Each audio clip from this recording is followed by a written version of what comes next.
Bien. Ouais.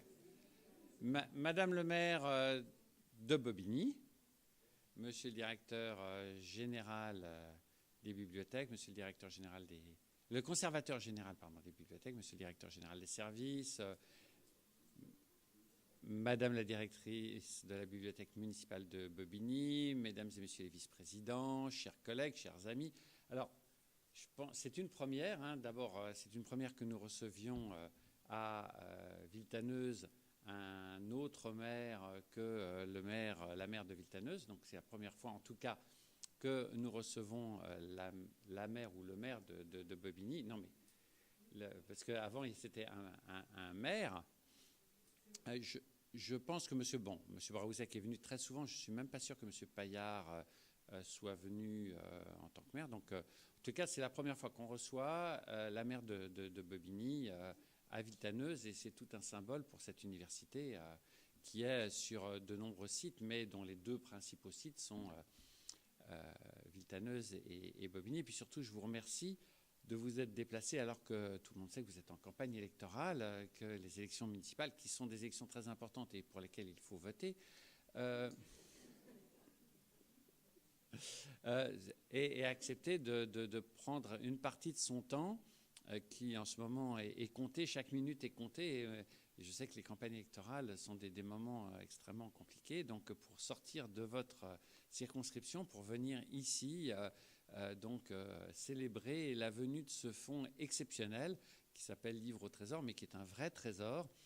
Et donc, on m'a fourni quelques chiffres, quand même 35 000 ouvrages de jeunesse, 4 000 ouvrages spécialisés, et surtout des abonnements inédits, de continuer, etc. Et donc, c'est vraiment une chance et un honneur pour notre université d'avoir accès à ces fonds et de permettre à nos enseignants-chercheurs de travailler sur des choses qui sont rares. Donc, M. Bodin nous disait tout à l'heure qu'à part la Bibliothèque nationale, personne en France n'avait un fonds d'une telle richesse.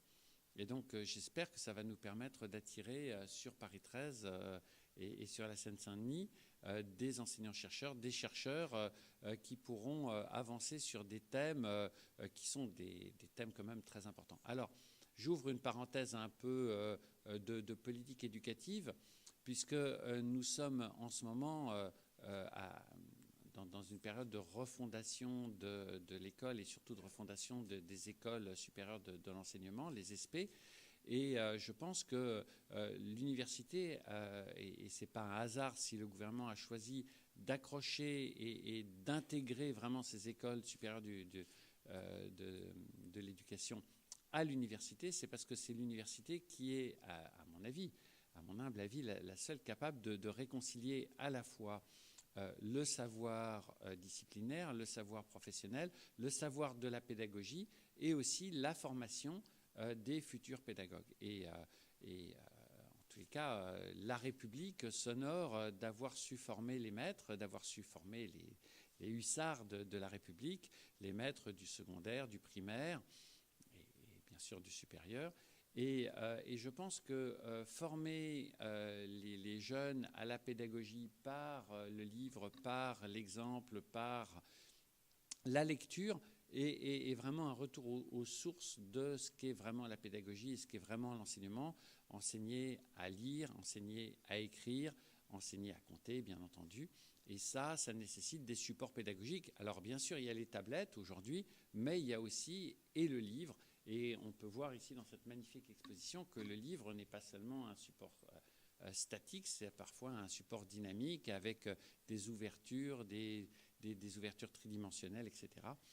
Et moi, pour vous donner un souvenir de jeunesse, j'ai passé des heures officielles et des heures officieuses sous mes draps avec une lampe de poche à lire quand j'étais jeune. Et je pense que voilà, c'est peut-être grâce à ça que je suis devenu président d'université. En tous les cas, Madame la maire, je voulais encore une fois vous remercier. Et puis, comme j'ai été trop long, je vous laisse la parole. Merci beaucoup. Bravo. C'est aussi un grand honneur pour moi d'être pour la première fois d'ailleurs sur le campus de Villetaneuse dans cette belle journée. Mais c'est vrai que c'est aussi un grand moment parce qu'en 2010, lorsque le Conseil général a décidé de mettre fin à la subvention qui était accordée à ce centre de ressources Livre au Trésor, on n'avait pas d'autre choix que de se bagarrer parce que, vous l'avez dit tout à l'heure, c'est un fonds extraordinaire. Même vous, en ouvrant les cartons, vous avez découvert des choses que vous ne pensiez pas, que vous ne pensiez pas réunies dans un seul endroit. Et c'est vrai que c'était un travail de très très grande qualité fait par les bibliothécaires et puis aussi avec l'apport de tous les enseignants, de tous les professionnels de la littérature jeunesse. Et c'est vrai que 80 000 ouvrages, des comités de lecture, des sélections diffusées dans les établissements scolaires, c'était vraiment une institution de Seine-Saint-Denis très très implantée dans le paysage culturel.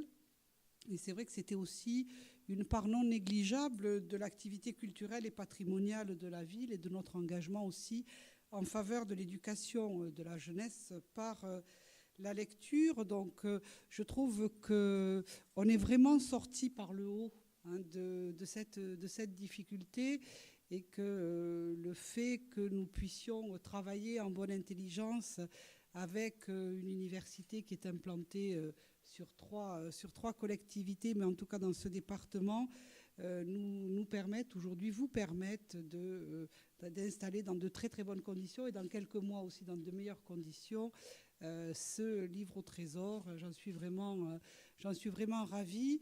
Et aussi que ce fonds continue à vivre puisqu'il va être enrichi, il va être ouvert à toutes les personnes, aux Balbiniens, aux Balbiniennes bien sûr, mais à toutes les personnes de Seine-Saint-Denis et aux chercheurs, puisque justement, vous me disiez, mesdames, que vous alliez proposer à des étudiants de master de travailler sur ce fonds parce qu'il est extraordinaire. Alors, il y a une petite partie qui est partie assez loin de ce fonds. En novembre 2011, avec notre conseil municipal, nous avons, par acte de solidarité, fait don d'une partie de ce patrimoine à l'association d'échanges culturels Hébron France et au Centre culturel français de Jérusalem. Notre conseil municipal avait voté à l'époque à l'unanimité cette décision. C'était une manière aussi de se dire que la littérature jeunesse peut être exportée parce qu'en France et dans le monde, elle est de grande qualité. Donc longue vie à ce fonds. Je sais qu'il est en de très très bonnes mains. Merci en tout cas de la manière dont vous l'avez formidablement bien traité pour qu'il continue à vivre à l'heure où la littérature jeunesse est justement au centre de nombreux débats. Et je crois que c'est très très important que l'on puisse se dire qu'il y a une littérature de très très grande qualité. Moi, j'ai qu'une envie, c'est de rester, puis de réouvrir quelques bouquins, parce que ça donne vraiment envie. Merci, en tout cas, pour la décision que vous avez prise, et merci vraiment parce que Livre au Trésor va continuer à vivre longtemps. Ce département et nos collectivités, nos villes le valent bien. Merci.